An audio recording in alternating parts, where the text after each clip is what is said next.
Eu saúdo a igreja com a paz do Senhor e nós louvamos a Deus por esta mais rica oportunidade que o Senhor nos concede de estudarmos a sua palavra através da lição deste domingo, que é a lição de número 12, que tem como assunto a conduta do crente em relação à família. Iremos estudar tópicos, assuntos relacionados à família, conforme está escrito nas Sagradas Escrituras. E a introdução da nossa lição diz o seguinte: na Bíblia, o relacionamento familiar é um projeto divino que pressupõe o matrimônio monogâmico, heterossexual e indissolúvel. A família que tem sido objeto de ataque de todas as formas para a sua destruição, para a sua desconstrução, conforme o modelo bíblico.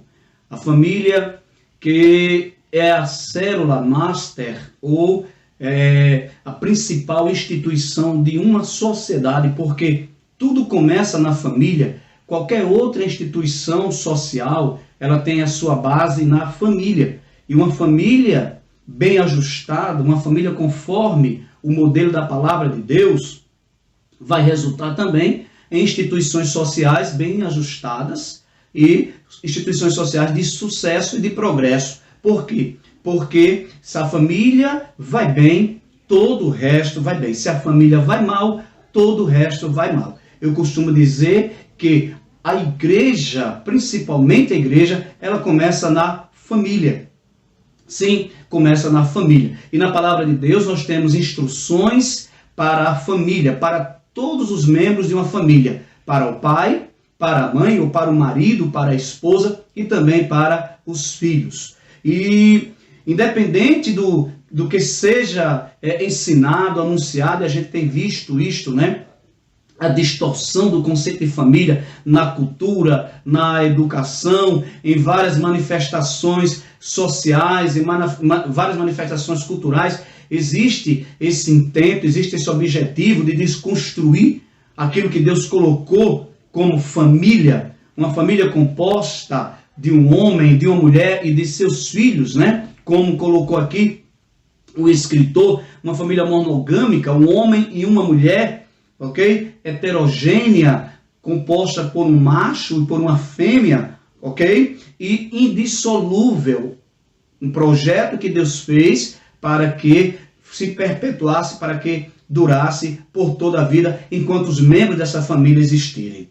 Então é sobre este assunto que nós vamos discorrer nesta manhã, nesta aula. É sobre isso que nós vamos aprender nesta manhã. Porque este é o projeto original de Deus para a família. E, aliás, quando esse projeto ele é quebrado, quando isso é desconstruído, a sociedade ela corre o risco de desaparecer. Não existiria civilização, não existiria sociedade se o casamento não fosse heterossexual, né? Onde duas pessoas de sexo diferente são capazes de procriarem e dar continuidade ou continuação da espécie humana. Então, qualquer outra coisa que se diga a esse respeito, que esteja fora da palavra de Deus, está naturalmente equivocado.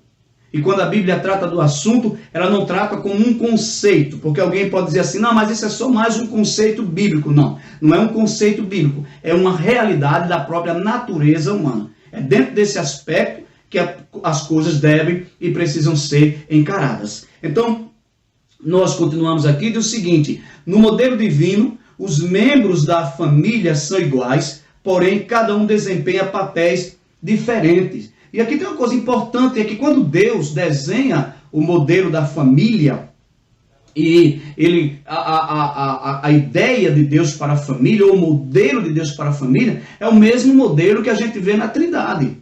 Em que sentido? Os membros da Trindade, conforme a teologia ortodoxa, o Pai, o Filho e o Espírito Santo, são iguais. São completamente iguais, mas exercem papéis diferentes com relação à humanidade, com relação ao universo, com relação à criação. Então, dentro da família, o conceito é o mesmo. Os membros são iguais, porém, exercem papéis diferente. Então veja como acontece com relação à Trindade. Na Trindade existe uma coisa, segundo a teologia, chamada de economia da Trindade. O que é isso? É quando membro da Trindade se submete ao outro voluntariamente em amor. Cristo se submeteu ao Pai voluntariamente em amor. Por isso ele vai dizer, o Pai é maior do que eu faço a vontade do meu Pai. Aquele que me enviou é maior do que eu. Em que aspecto? No aspecto de uma submissão voluntária. Não no aspecto de uma submissão inferior. Em nenhum momento se inferioriza a Cristo. Da mesma maneira, dentro da família, quando o apóstolo vai dizer na carta aos Efésios que a mulher, que a esposa seja sujeita ou submissa ao seu marido, de maneira nenhuma o apóstolo Paulo tinha a intenção de inferiorizar a mulher em relação ao seu esposo. Não, de maneira nenhuma. Igualmente importante, igualmente igual, não é? Mas no que diz respeito aos papéis, às funções, para que haja equilíbrio, para que haja prosperidade, aí sim existe essa submissão. Da mesma maneira que o Espírito Santo submete a Cristo. Quando Cristo diz, e eu vos enviarei o Espírito Santo da verdade, e ele falará de mim, daquilo que tem ouvido de mim. Olha, essa submissão é uma submissão voluntária, em amor, e está dentro de um plano chamado de economia da Trindade. Nunca e jamais pode ser entendido como uma inferiorização. Então, este mesmo modelo Deus aplicou na família. Tem o pai, tem o marido, o esposo, que é colocado como cabeça da família. Tem a esposa, que é submissa em amor, voluntariamente, submissão voluntária ao esposo, e tem os filhos que são submissos e obedientes aos seus pais. Tudo fundamentado em amor, para que haja uma coisa chamada de equilíbrio. Essa família é como um edifício bem ajustado que vai crescendo e prosperando para a glória de Deus. Querido irmão, querida irmã, que assunto importante para estudarmos neste dia, nesta lição. O primeiro tópico vai falar a respeito da conduta do crente. São os conselhos, são as orientações que são destinadas ao marido, ao esposo. Como o homem, o chefe, o pai de família deve se comportar conforme o que está escrito na palavra de Deus. O segundo tópico vai discernir, aliás, vai discorrer sobre a conduta da esposa, a conduta da crente como esposa. Qual é o papel da mulher? Qual é a sua função dentro da família? E por fim, no terceiro tópico, a conduta do crente como filho. Como deve ser o comportamento dos filhos em relação aos seus pais. O maravilhoso é nós entendermos que a palavra de Deus, a Bíblia Sagrada, tem instrução ou instruções para todos. Ninguém fica de fora da orientação, da instrução e também da correção aplicada pela palavra de Deus. O papel do marido como líder da família. Na Bíblia, a ordem de autoridade é observada do seguinte modo: Deus é a cabeça de Cristo, Cristo é a cabeça do homem e o homem é a cabeça da mulher. Essa hierarquia, mais uma vez, é uma hierarquia onde os participantes se posicionam de maneira voluntária e amorosa. Não há imposição, não há de maneira nenhuma uma postura de obrigatoriedade. Não, pelo contrário, é uma submissão voluntária. Nós nos submetemos a Cristo voluntariamente e em amor.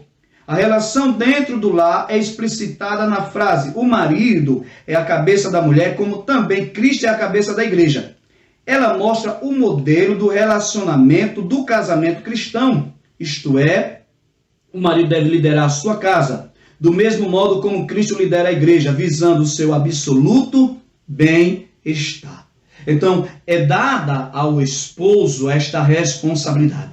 É dada ao homem, ao pai de família. E Deus faz isto naturalmente. A responsabilidade dele ser o líder da sua casa, dele ser o chefe da sua casa. Ele é, na verdade, o sacerdote do seu lar, o cabeça. aquele que vai tomar a direção, as decisões acertadas, buscar meios para suprir as necessidades da sua casa, da sua família, e isso dentro de uma concordância harmoniosa entre os membros, entre a esposa e os seus filhos. Querido, uma família fundamentada nestas verdades, uma família baseada nestas instruções, ela é uma família abençoada por Deus. Ela é uma família feliz, ela é uma família próspera, ela é uma família de sucesso. Sim, por quê? Porque está dentro daquilo que Deus projetou para o modelo ideal de família. Sim, é preciso dizer aqui o modelo ideal de família. Independente daquilo que alguém queira ensinar ou dizer por aí. Nós, enquanto igreja, enquanto crentes em Jesus, enquanto ministros da palavra de Deus, pregadores e ensinadores da palavra de Deus, temos que ser consistentes, categóricos e convictos naquilo que está na palavra. O modelo ideal de família é o que está escrito na palavra de Deus, onde o marido foi chamado por Deus, foi colocado por Deus como sendo o cabeça, a direção desta família. Logicamente, obedecendo às suas responsabilidades. O tópico 2 diz que o amor como elemento primordial. Então, a liderança e automaticamente a submissão dos outros membros da família está fundamentada em amor. O apóstolo Paulo, ao escrever a epístola, ele teve o cuidado de dizer em amor, sujeição em amor, e o modelo e o padrão, Cristo e a sua igreja. O padrão desse relacionamento é Cristo e a sua igreja. O padrão desse relacionamento é Deus Pai, Cristo e a sua igreja. E esse relacionamento é fundamentado em quê? Em amor.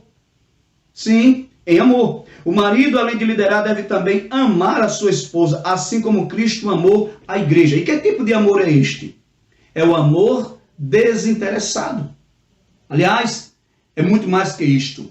É o amor sacrificial. Glória a Deus.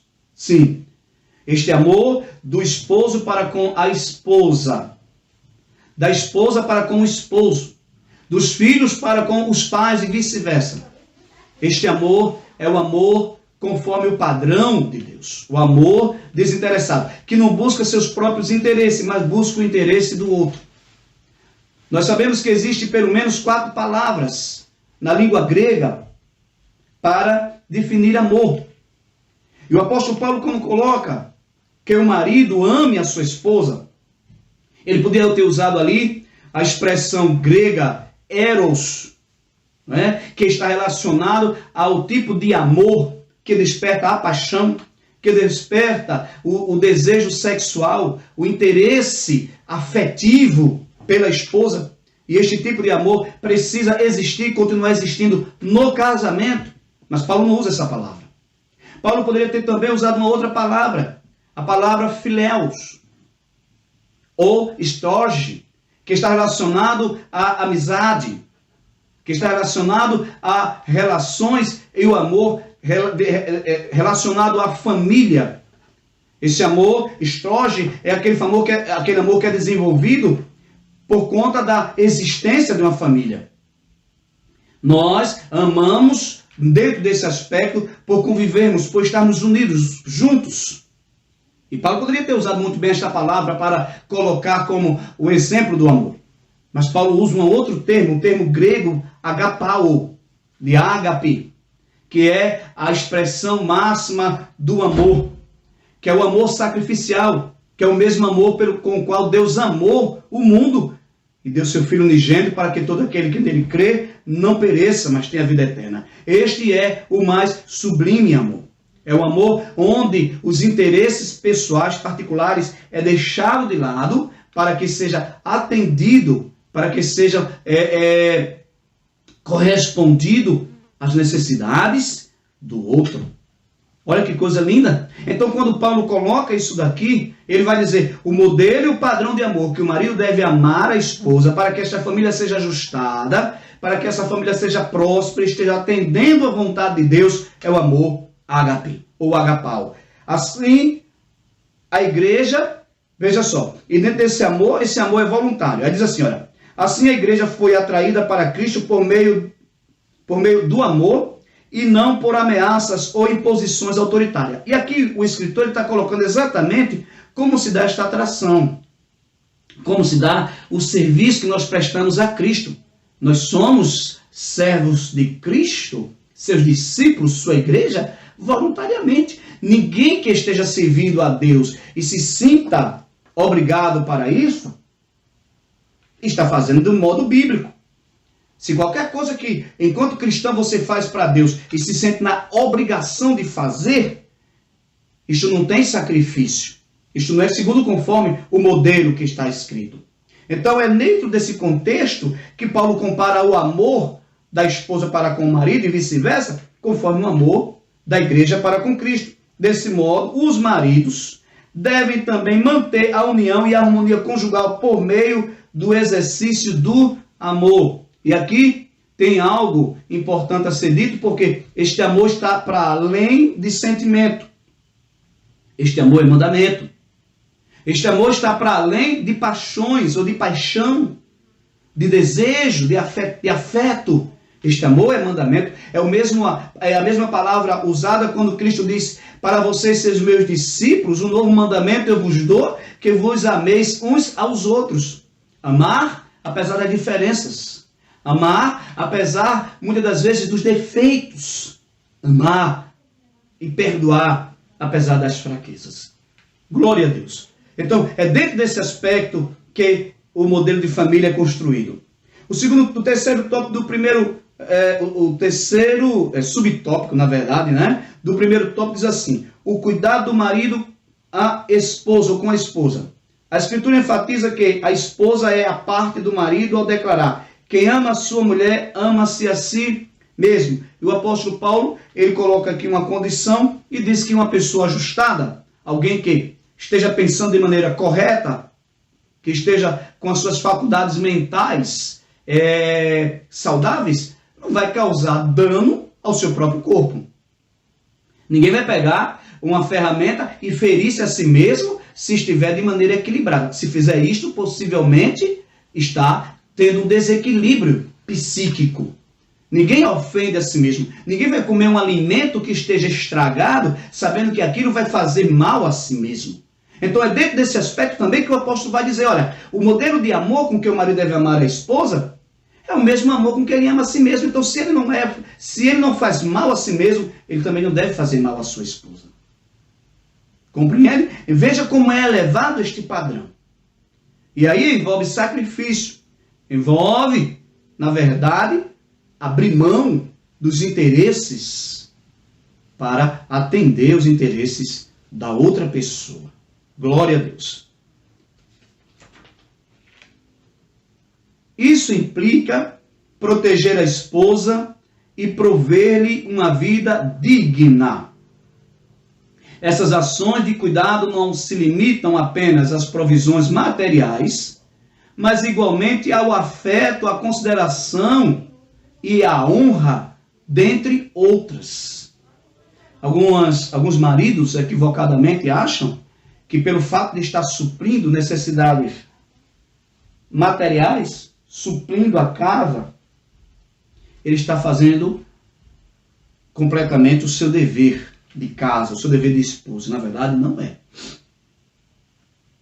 Não é somente essa provisão material, mas é também a provisão efetiva, de afeto, de amor, de carinho, de cuidado, de atenção, de respeito, de honra.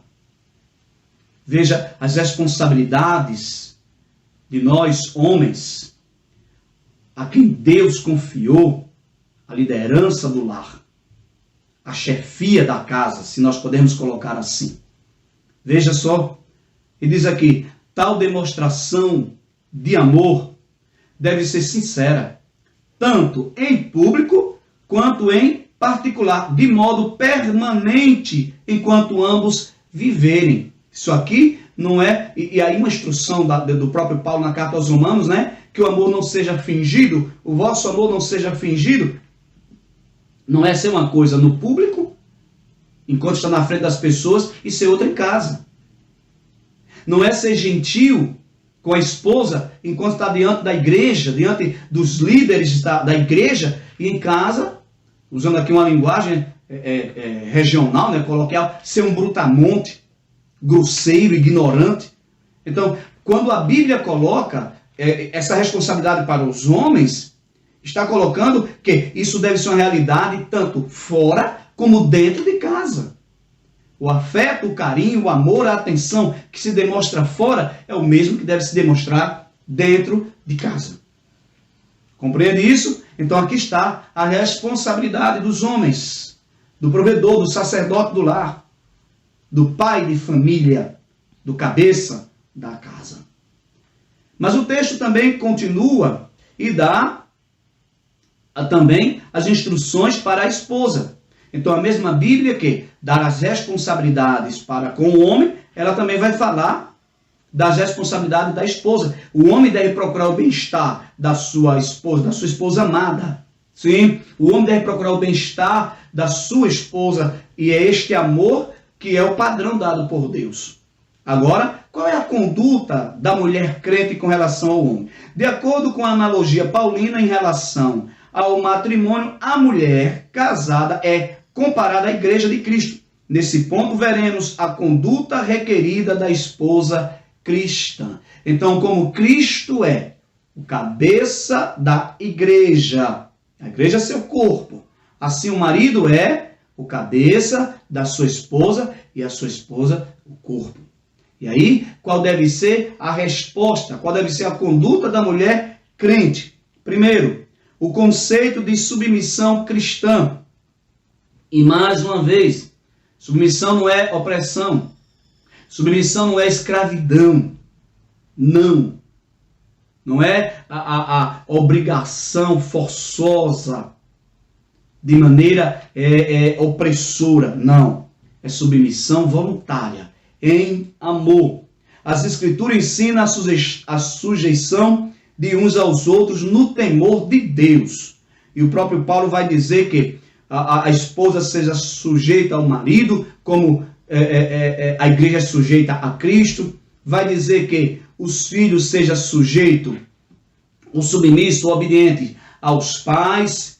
Vai dizer que os servos, os empregados, sejam sujeitos aos seus patrões, aos seus senhores, em temor, em obediência a Cristo. Veja que o parâmetro é o temor a Deus, o amor a Deus, a obediência a Cristo. Este é o parâmetro. E para que isso? Para que essa sociedade seja ajustada, seja equilibrada.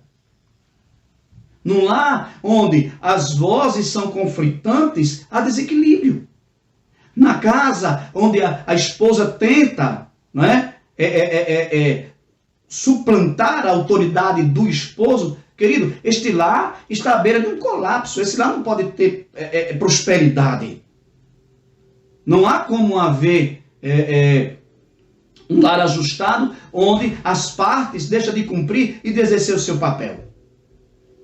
Compreende isso? Então, observe aqui. Portanto, aqui não se trata de uma sujeição irracional ao domínio de alguém, mas voluntária e de graça. Aceitação do amor e cuidado do marido. Por isso, nada há de depreciativo nessa conduta, pois retrata o alto nível do relacionamento entre Cristo e a sua amada igreja.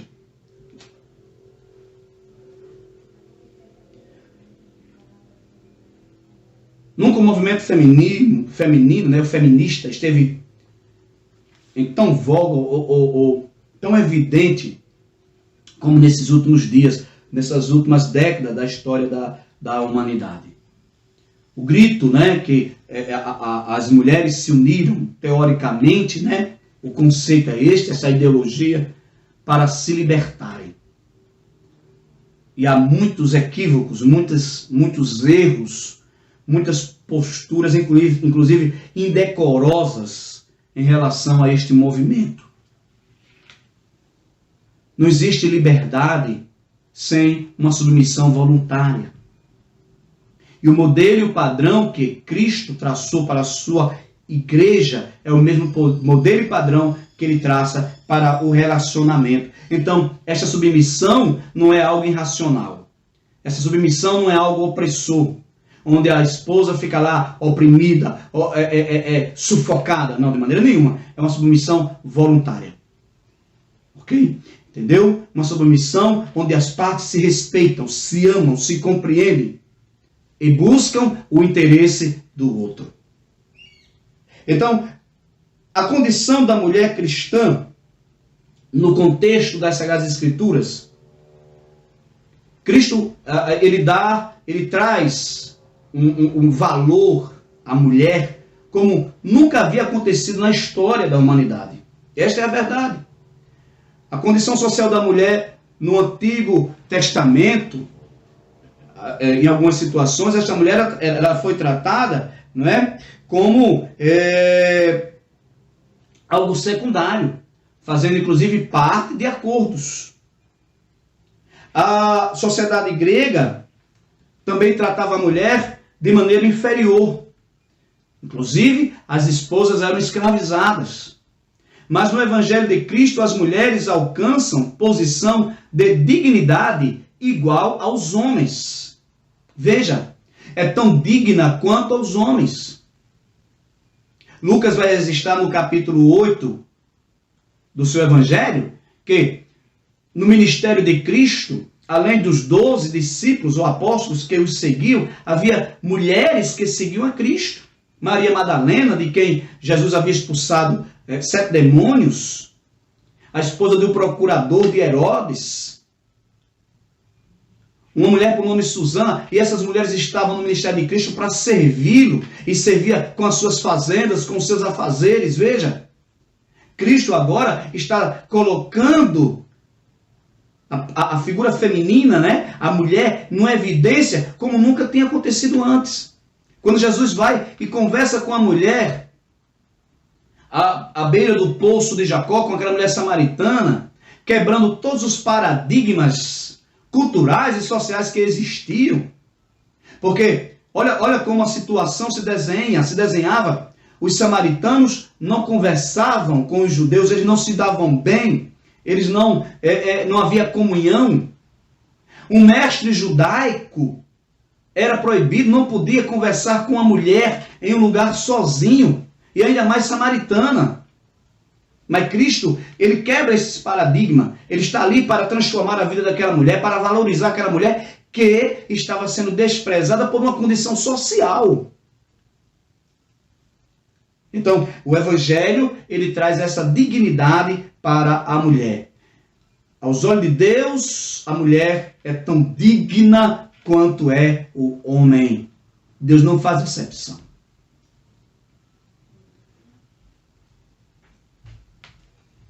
E dentro deste relacionamento, quando o homem cumpre o seu papel e a esposa corresponde, existe algo que é necessário para que uma família continue bem ajustada, equilibrada, saudável e abençoada por Deus. Reciprocidade entre as partes.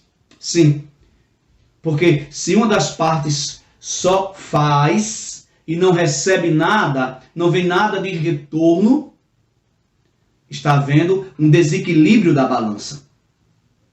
O marido ama a esposa, provê aquilo que lhe é necessário, é atencioso, enfim, cumpre tudo que está na palavra de Deus, e de igual modo a esposa vai corresponder a este marido. A reverência devida ao marido. O amor do marido para com a esposa deve ser altruísta. A gente já falou sobre isso aqui. Agora veja, esse amor serve ao propósito divino de capacitar a esposa a ser recíproca ao marido. O homem que assim se porta coopera para que a esposa o reverencie. Então, queridos irmãos, queridas irmãs, cada um fazendo a sua parte. Cada um cumprindo o seu papel de maneira ajustada, adequada, equilibrada, conforme a vontade de Deus. Eita, é uma família abençoada. É uma família próspera. É uma família cooperadora. É uma família onde nós olhamos e vemos a presença de Deus nela. Essa postura é demonstrada quando ela o apoia e o ajuda em sua tarefa de liderar, Significa que a esposa participa das decisões em família, porém não procede como opositora nem desautoriza a autoridade do seu marido. Há uma concordância, há uma combinação. O esposo vai fazer algo, senta-se com a esposa e combinam. Vai comprar algo, senta-se e combina. Vai corrigir alguma coisa que está errada dentro do seu lar. E a esposa coopera nesta correção. Não desautoriza. Isso tudo dentro de um equilíbrio. Isso tudo dentro dos padrões das Sagradas Escrituras. Então, deve haver essa reciprocidade. Veja que a Bíblia ela dá responsabilidades às partes da família e não deixa ninguém de fora. Por quê? Porque cada um, mesmo tendo a mesma importância dentro do conjunto, precisa desempenhar bem o seu papel. Porque na hora que alguém deixa de desempenhar esse papel, começa a ver o quê? Desequilíbrio, desgastes, frustrações. E daqui a pouco começa a aparecer os problemas. Isso pode levar à destruição da família, à destruição do lar. Então, marido e esposa, o homem e a mulher, cumprindo este papel dentro da família, é a família conforme a vontade de Deus. Esta família é bênção para a sociedade. Ela não é bênção somente para a igreja de Cristo, ela é bênção para a sociedade. E agora, qual deve ser o papel dos pais em relação aos filhos e o papel dos filhos em relação aos pais? Agora, a conduta do crente como filho. A responsabilidade dos pais. Os pais devem criar seus filhos na doutrina e admoestação do Senhor. A palavra doutrina ou disciplina, do grego paideia, significa orientação ou treinamento para o desenvolvimento do caráter e pronta obediência das normas. É o ensino dentro do lar. É a orientação dentro da família. Isso é responsabilidade de quem? Dos pais. Inclusive, a orientação da fé, da palavra de Deus, da disciplina bíblica, das doutrinas bíblicas, dos ensinamentos da palavra de Deus. É responsabilidade dos pais. O pai é sacerdote e a mulher deve cooperar com o marido nesse aspecto de ensinar, de instruir, de preparar seus filhos para a vida de forma equilibrada, adequada, seguindo os padrões estabelecidos na palavra de Deus. Quando nós, enquanto pais, enquanto pais, deixa de cumprir esse papel, há prejuízos. E isso deve começar cedo. Não se pode adiar esta responsabilidade. Não se pode, de maneira nenhuma, deixar para depois. A criança, os filhos, eles devem ser ensinados. Não apenas com palavras, mas principalmente com exemplos. Porque eles vão orientar-se através dos seus pais. Olharão para nós como seus espelhos e procurarão nos copiar ou nos imitar. Esta é uma realidade. Então veja, os pais, marido, a esposa, têm o dever de ensinar, de doutrinar seus filhos. Além dessas exortações, cabe aos pais estabelecer os parâmetros de conduta e reagir contra a desobediência de seus filhos. Eu gosto muito do exemplo que o pastor Cláudio Duarte dá em relação a este tema. Ele diz que quando nós estamos dirigindo numa BR, lá tem as placas e tem os radares. E quando a gente está dirigindo e você tem lá uma placa, 100 km, muitas das vezes eu, vai passar acima de 100 km. O que acontece? Nada. É apenas uma placa. Está apenas indicando. Mas quando na frente você encontra um radar e está lá 50 km, o que é que acontece? Qualquer um de nós vai reduzir. Vai passar a 30, a 40, para evitarmos de sermos o quê? Punidos, multados. E ele faz essa analogia e diz que existem pais que são plaquinhas, quando deveria ser radares. O pai que é placa, ele deixa passar tudo.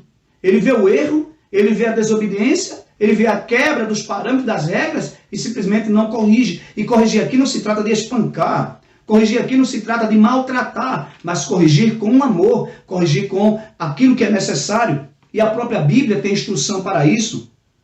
Provérbios 22:6, o texto diz assim, olha, instrui ou ensina o menino no caminho em que deve andar, e até quando envelhecer não se desviará dele. Agora observe o que é que o texto diz. Instrui no caminho. Ensine enquanto você está caminhando. Ensine com o seu exemplo. Ensine com a sua conduta e com o seu padrão.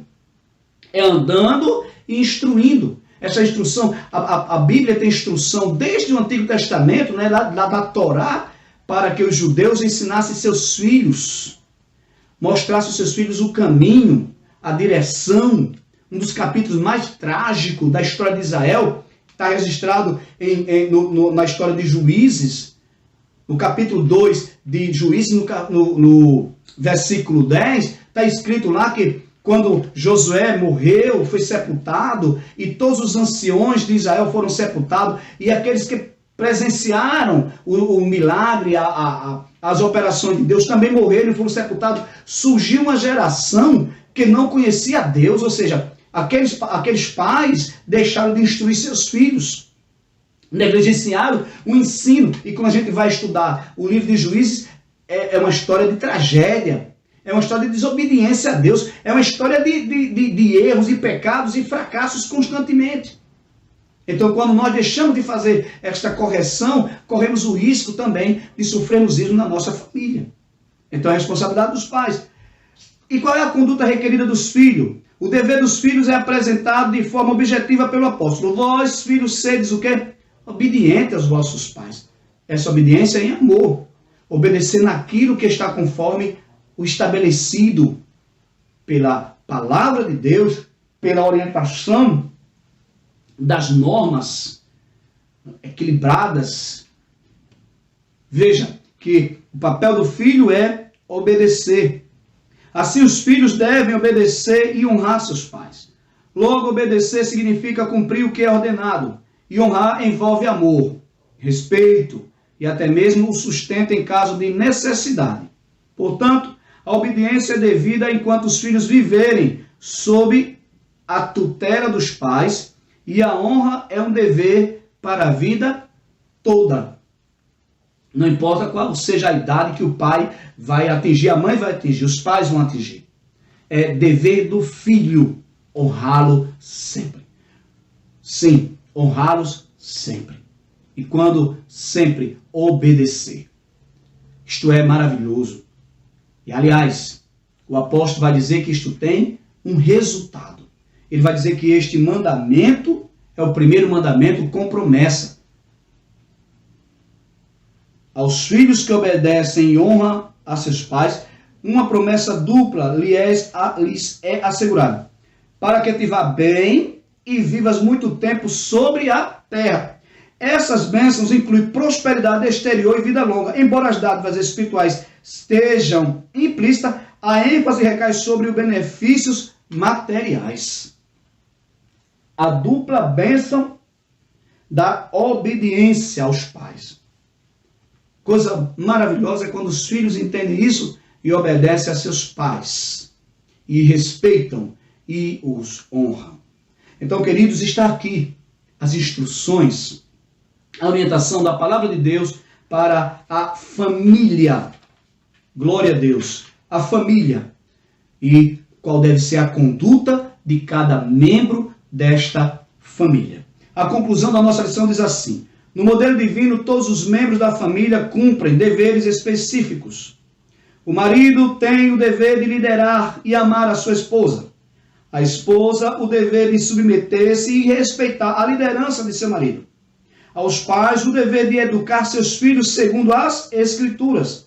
Aos filhos, o dever de obedecer e honrar seus pais. Assim, o amor, o respeito mútuo e a prosperidade fazem parte da família que se porta conforme Deus planejou. Sua família é assim? Meu irmão, minha irmã, você que me escuta agora, a sua família é assim? Pai, a sua família é assim? Aleluia. Se for, glórias a Deus. Sim, agradeça a Deus, bendiga a Deus. Mas se por acaso a sua família está desajustada, se você deu uma olhada e viu que algo está fora do lugar, sua responsabilidade, meu irmão. É nossa responsabilidade em como cabeça da casa, enquanto sacerdote do lar. Aleluia. Buscar a Deus e em Deus e na sua palavra a sabedoria, a orientação para ajustar a sua família.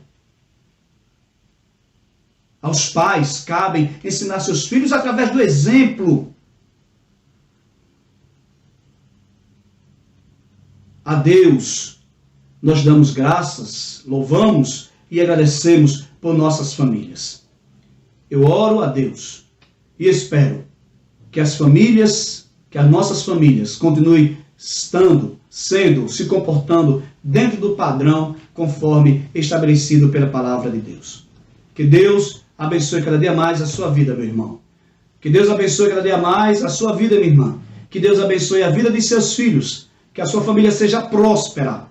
Que as pessoas olhem para a sua casa e testemunhem de que vocês vivem o verdadeiro amor de Deus. De que é uma família linda e abençoada por Deus. E que Deus venha sempre guardar as nossas famílias. A nós, pais, cabe a responsabilidade de orarmos sempre pela nossa família. O marido orando pela esposa, a esposa orando pelo esposo. E vice-versa. Os filhos orando pelos pais, os pais orando pelos filhos. E a bênção de Deus sendo derramada nas nossas vidas, na nossa família. Deus abençoe você com toda a sua casa que veio à Escola Dominical Online nesta manhã, em nome de Jesus. Amém.